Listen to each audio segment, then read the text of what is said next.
My ex-boyfriend just got married. We broke up 3 years ago. He just got married.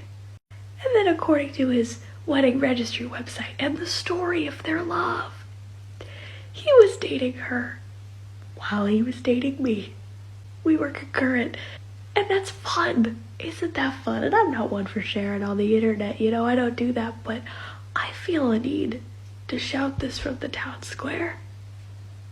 Because he took my virginity and then I guess took her on a walk. I met his parents. Why do men keep placeholders? And yes, this is very unfair, but let's break this down. What is a placeholder? Is when a man keeps a woman in his life, knowing she's not the one, but not wanting to let her go either. Why does he do it? Because it's comfortable. Because he enjoys the attention and he enjoys the companionship. Because it feeds his ego to know someone is there.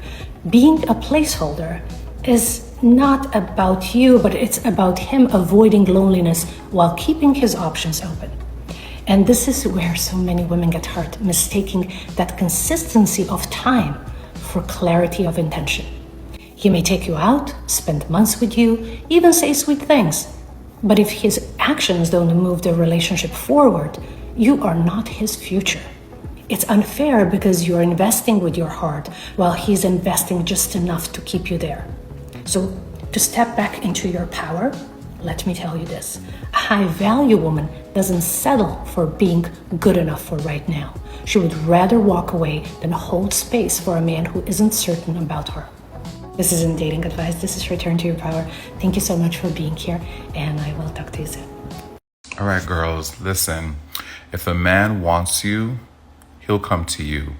You don't have to do anything but just sit there and be pretty.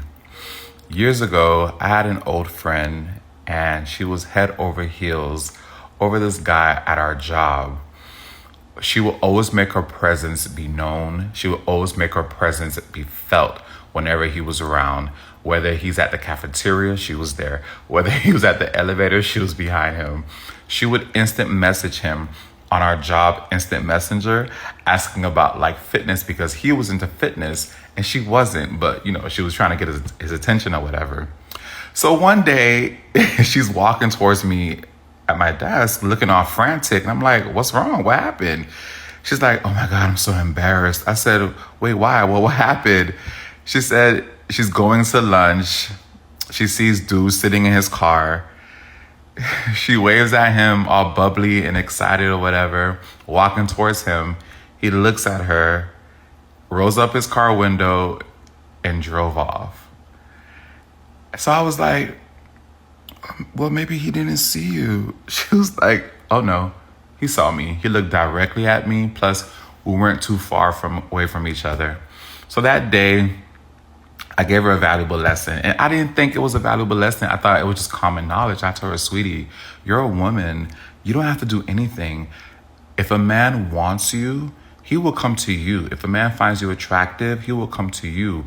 All you have to do is just sit there and be pretty. That's all you have to do. You don't do the chasing.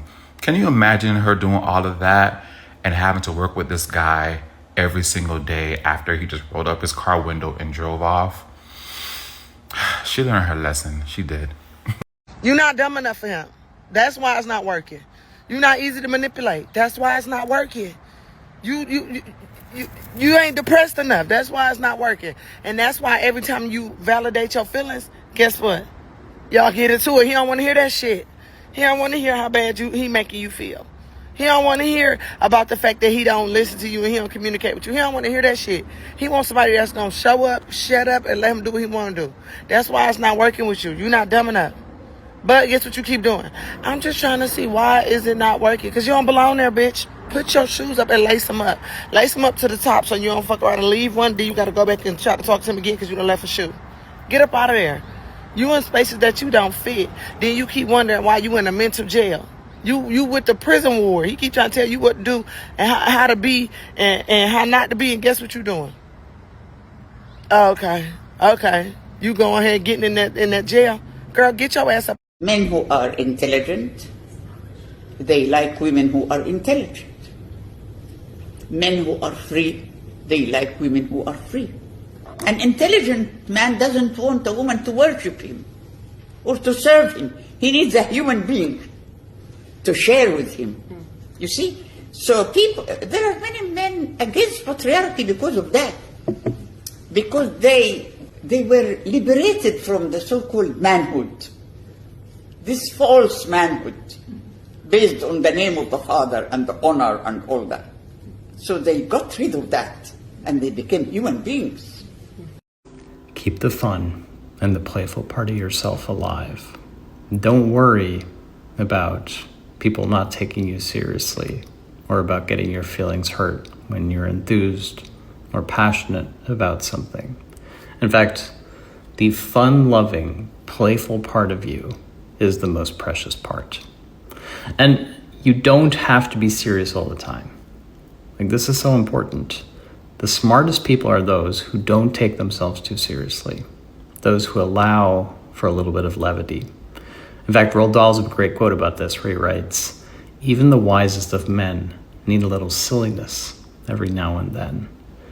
And I cannot stress this enough. Like, if you want to be successful, or even if you just want to be happy and content, you have to realize that it's not about being either a serious adult or a playful person. It's about being both. Not only can you be both, you have to be both. You have to find little things that bring you joy, that make you feel alive and passionate, and perhaps even childish again, so that you can be a serious adult. That's the whole point. You're not one thing, you are many things.